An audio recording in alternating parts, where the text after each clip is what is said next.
Salam guys, or assalamu alaikum. Welcome to episode 72. That's a callback to the last episode. You guys will know if you're on the Patreon. But welcome to episode 73 of the Thoughtful Banter podcast. I'm your host Mahdi with my co-host Hussein. Yes, sir. Shout out to patrons on the screen. Thank you guys so much for supporting the show. We just have another episode out on the Patreon right now where we're reading comments because we've been getting a lot of out-of-pocket comments lately.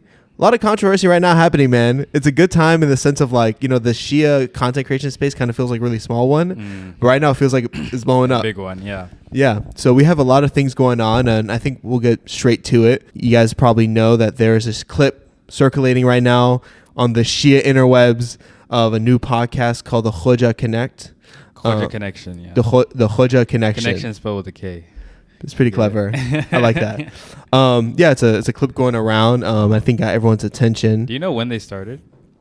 I don't know, but I know I think episode 1 or 2 has Sayyidina Nakshwani. I'm like, you know, to the point of Khoja being connected. That Khoja connection. Yeah, talking about that connection. Started off with Sayyidina Nakshwani. I know that was a bag to get him on. He's not flying out to wherever they are for free. Maybe they have the actual connections, like maybe in a relationship, so it wasn't. That's built even different. I'm not gonna speculate, but right. Well, either way. Clearly they got the connection. You know, the clip's been going around. There's a clip of the podcast going around. Let me actually bring up the name of the brother. What are your thoughts on it, by the way? Because I think you're the one who actually showed me the podcast itself. No, actually it wasn't me. It was well, I sent you the full podcast, but the clip I first saw was from actually the same brother that we mentioned on our Patreon clip that we shared the group chat with on Instagram. He actually shared it first. I don't know if you remember or you saw it. But basically, the clip is. Are you gonna play the clip on screen? I can play it right now on screen real quick. Okay. All right, guys, enjoy this clip. In the Shia community, we as Khojas, I feel, and I may be wrong, but I feel we are the number one community. We're the most organized. We have the highest average GDP. We're exceptionally education focused. We are absolutely brilliant. But I think there are times with our community that there are some internal forces that sometimes create strife. But when you have such a beautiful, wonderful, vibrant community, our focus shouldn't be about individual people, individual groups. It needs to be the collective. And if we are strong, I feel the Shia community is strong. And we add tremendous value to the Shia community. Absolutely. Now we can keep yeah, talking. right. Yeah. Okay. So yeah, there's that clip, and then he's talking about how he thinks the Khoja community is I think we're brilliant. We are the number one. The number one. We community. built different. Yeah, the number Basically. one community within the Shia world, and he even says if the Khoja community is strong, then the Shia community is strong. So you can tell this guy truly believes that the Khoja community, Shia Khoja community is the backbone of the Shia community more broadly. Am I too close? Yeah, keep backed up. Say it like that. That's not Maddie poo. Anyways, I'm not mad. The cognitive rigidity. Anyways, cognitive rigidity. Autism alert. Yeah, anyways, so that clip was posted, and I'm sure it riled people up. Actually, the comments are disabled on it. I don't know if you know. I saw. Yeah, the comments are disabled on it. I guess it was getting too much attention, or more than they were trying to get. I have no idea. It's interesting how it blew up.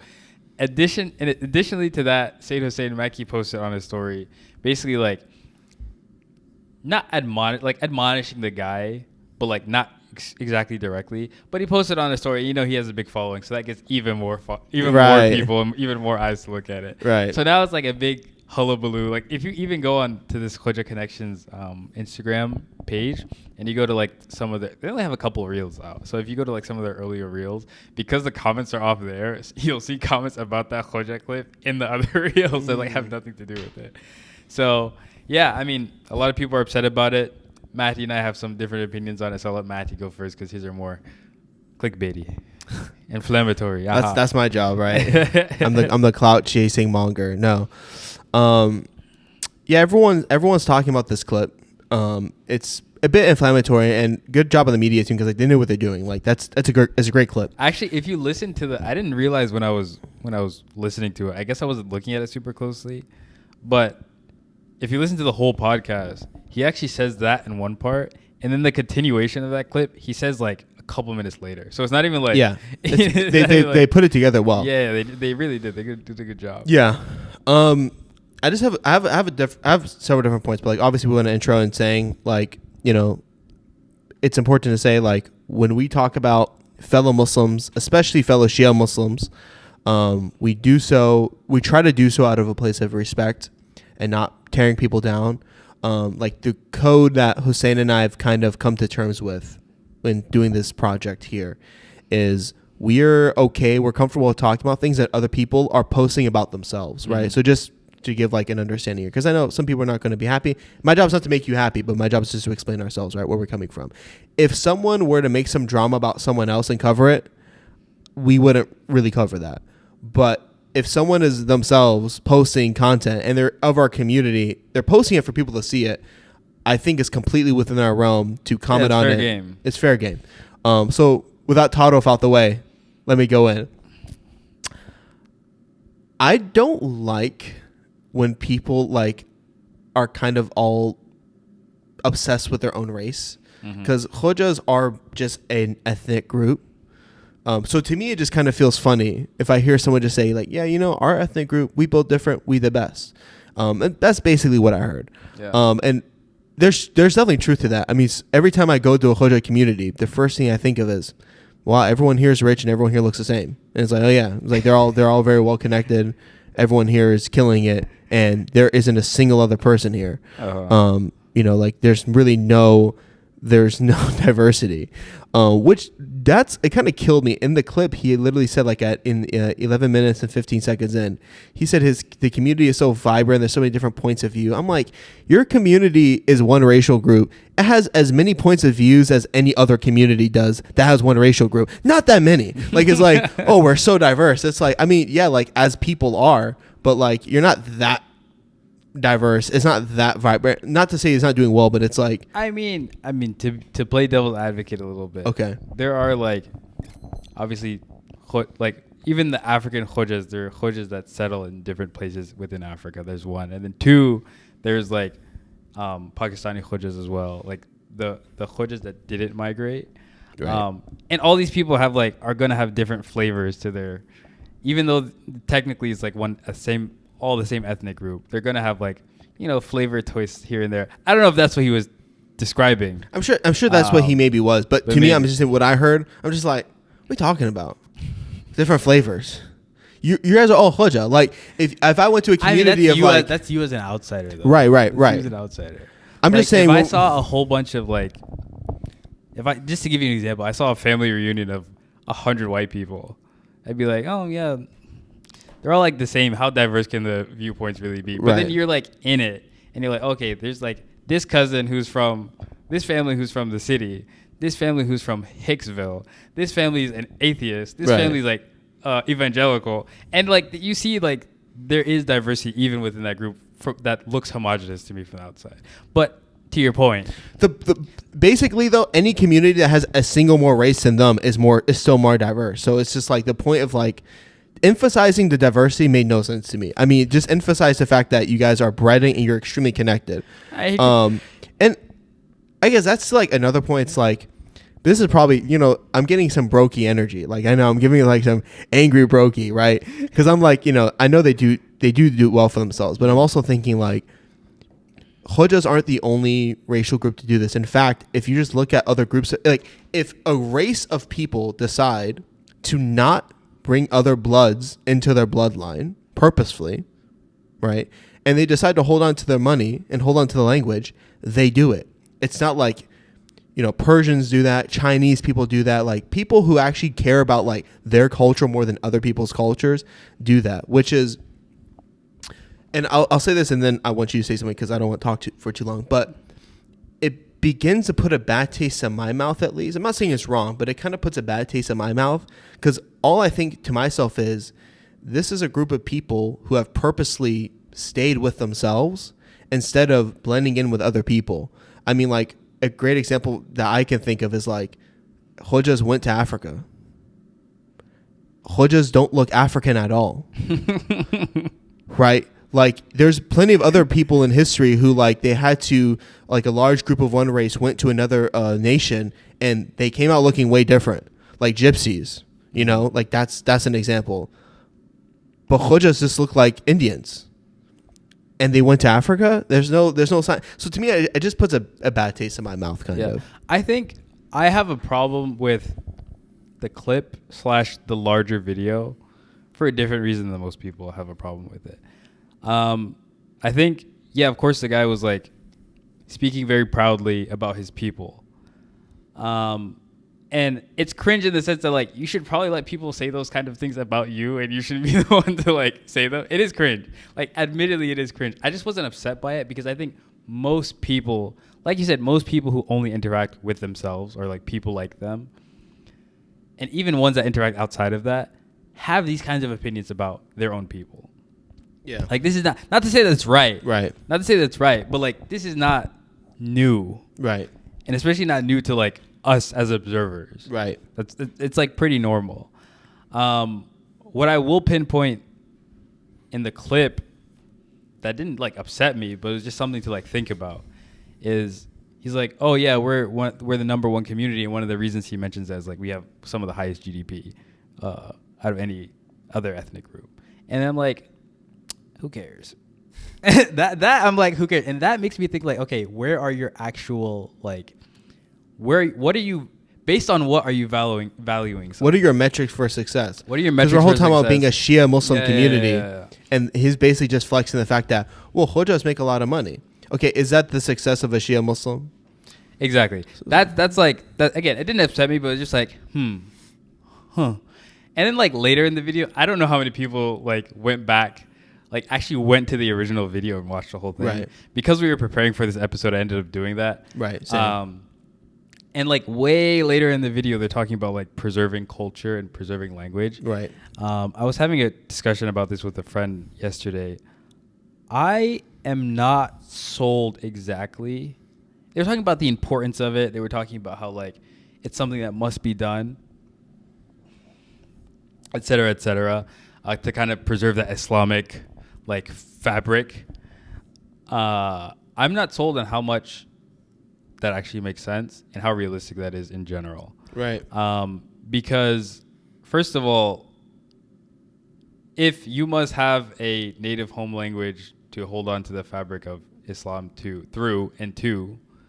then what does that mean for people who don't have whose native language is this one, right? So that's one thing. Two, it's like, I don't care who you are, I don't care who you are, where you are. If you move from place here to place here, and you're speaking a completely different language, and you have a completely different culture, it might take 1, 2, 3, 4, 5 generations, but at some point down that line, if you stay in that same place, they're not speaking back home's language. Like, that's just not a thing that's going to happen. And I think it's kind of a ridiculous expectation to have. Even like Latin Americans, South Americans, who probably have an easier time holding on to that kind of stuff because they'll have extended family that only speaks Spanish, for example, or only speaks Portuguese, for example. Even their kids, and it's taking a little bit longer, but like 3, 4, 5 generations, like by a third-ish generation, even though they're going back, pretty regularly, and they have that extended family, or they have that grandma who only speaks Spanish, they're mostly speaking. They're thinking in English. They're mostly speaking in English. If they can speak Spanish, it's like no sabo. That term no sabo kid exists for a reason, because this is just the way language works. What does no sabo mean? It just means like a kid who has like really bad Spanish. No sabo is a joke. Like he don't know his mother tongue. Yeah, but no sabo is a joke because the Spanish word to know is saber. Oh, so no sabo. And the way you conjugate it for yourself is sé. You're supposed to say sé, yo sé, or no sé. Yeah, I agree totally to your point. And again, I don't mean to be disrespectful. We both have plenty of respect for the Khoja community. I mean, like, one of our early Muslim Shia mentors growing up was like Hajj Hassanain. Everyone knows Hassanain. If you're like Shia and in America, you've probably in some way been impacted by him, or know people who have been, right? Everyone's been to Camp Taha, man, or know someone who's gone. So complete respect. Like, they're definitely ambitious, they're go-getters, and they're successful, and we see that. But at the end of the day, a racial group's a racial group, and it's just weird to me. There's a disconnect, especially to me, man, if we're living in America, at the end of the day, we're American. And like, it's nothing wrong to love your people and love your heritage, but again, to me, I don't like there is a disconnect. There has been a purposeful disconnect between us and them in the attempt to hold on to their culture. And I'm not saying they came from a bad place, but I just don't understand. Like, to me, that's not even an Islamic value. Because to me, like, Islam goes beyond blood, like DNA, like it's just international. So I don't understand this value of like Khoja-ness. And I thought they, like, I know Khojas do a lot for the community, but like, I'll just say this, like, that statement just sounds arrogant. Like you gotta know it sounds for sure. That sounds crazy. And I think there is, like, you can make a decently strong argument for an Islamic imperative of diversity as well. Like, we have that we created you in nations and tribes, right, so that you lita'arafu, so that you know one another. Exactly. And even in the Arabic, like, there's a beauty in it, because like that form of the Arabic verb, it's like a mutual exchange. So like two people are both engaging in something. Not so we can keep our bloodline untainted by everyone else's, right? So we can get to know one another. On that point, yeah, I definitely hear you. Again, I agree. It was cringe. I'm just not personally, like, I'm not surprised, maybe. Right. I'm not surprised, and therefore, like, it didn't rile me up or make me that upset. Right. I think that's kind of where I'm coming from. Right. And I think... not that we shouldn't do better, though. No. And I think, like, going on to the rest of the episode, honestly, like, it was a bit boring. And I was wishing, like, if you're all going to talk about, like, give us like the Illuminati secrets, like how y'all running stuff, like I was kind of I mean, it was impressive. The guest was obviously impressive, but like he very made well spoken guy, very well spoken, mad confident. Like, is he running for office? But for the most part, I mean, I just heard him say, like, yeah, we got to keep like young people involved, in the leadership process, right? So it doesn't become an echo chamber. We got to make sure women are getting enough representation. Yeah, he really was sounding like a politician now that I think about it. I'm like, is he running for office? I'm curious to know what the goal of that channel is. Is the goal of that channel to give people outside of the Khoja community kind of a peek behind the curtains? Or is it for Khojas to understand, like, exactly everything that's going on in their own communities? Because I found myself feeling like I was not having all the context. Right. Like, they mentioned the World Federation. Until I asked someone I know what that was, I had no idea. And what is it again, just for the audience? I think it's like, hold on, let me pull up the explanation, actually, because I don't remember off the So top it's of my like head. the Justice League of Khojas, basically. No. So right? it's the big umbrella organization for every Khoja community. And so you realize how he was saying, like... You see, like, how they're organized, though. Yeah. I mean, and again, to be fair, I meant to say this in the beginning. I actually think he was right about a lot of what he was saying. It was just, like, from the, like, akhlaqi maybe perspective, it's like, again, you shouldn't be saying this, like, boasting proudly about this. Right. You should kind of let other people do the talking for you. Right. That's, like... You said that, yeah. Yeah. But... If you mention you notice he kept mentioning, like, Jamaat, like this Jamaat, I go to this Jamaat, like that Jamaat. And he's talking about, like, not Sunni, Khoja communities, right? And I guess after having that conversation with, our friend, these Jamaats are all underneath this World Federation organization that they were also talking about. But, like, they kept saying it, and I was like, what is the World Federation? Like, yeah. I was like... That's really interesting. Is it some, like, that's organized? I was like, it's like a government thing, like World Bank, like what are we talking about? They just call the World Federation. Now Khoja is just the World Federation. Yeah. That goes a bit hard. I mean, it does. That goes a bit hard. It does. So, like, I'd be curious to know, like, what their actual goals are. Who knows if they'll tell me. And I do want to get to some of the good things I thought about the episode. I think when they were talking about attachment to the seat, right? So they were talking about how he had this position, what was it, Secretary General of the World Federation, whatever that means. I have no idea, like, the context of the powers of that we're role. talking about some, like, things we don't understand, bro. like it's scary out here. To my point, like, I have no idea what that means, like, what position, how much power you have in that position. They could take away your Khoja state. I just know it's something, right? Like, card. I just know it is a position, and I'm assuming it's of some importance because they kept mentioning it, like, oh, you were 21 when you were SG. That's crazy. What was I saying? I forgot. So you were talking about like what he was doing. Oh, in the yeah. position. What I liked from the episode, Yeah. and he was talking about, I've seen people who are attached to these positions because ego is fulfilled by these positions and they like the power, right? And I've also seen people who don't want the position but feel like they need to because of the responsibility, but they're humble and they feel that responsibility of the position on their neck, and they don't have that attachment to that position, right?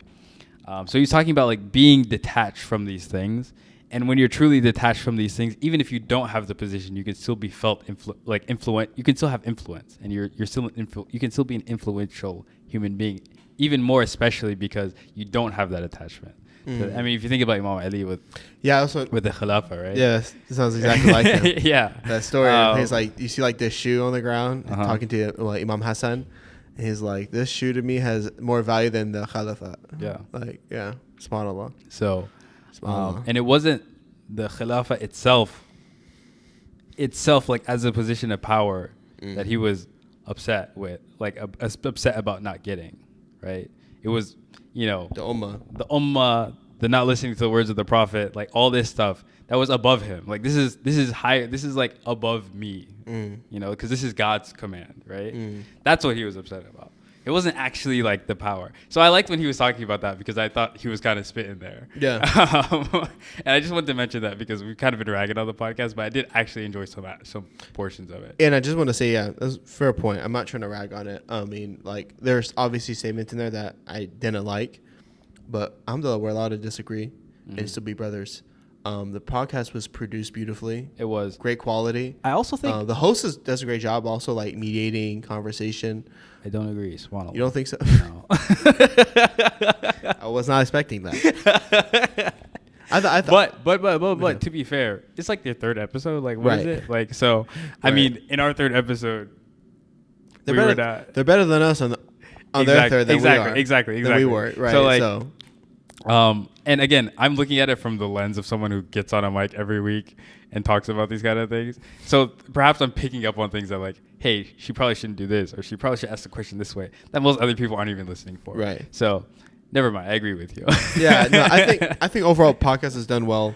And to be fair, like 98% of the content in that podcast was like not controversial at all.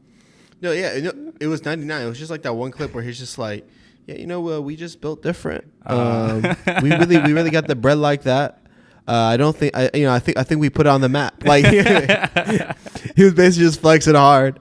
And to your point, and I admit this myself, like, and I'm it's kind of joking, but like I like to just kind of be transparent. I want to say what I want to say, but also be transparent. Like I think he was right. I don't like that how it sounded. That's probably also to do with like myself. I'm like talking about being rich.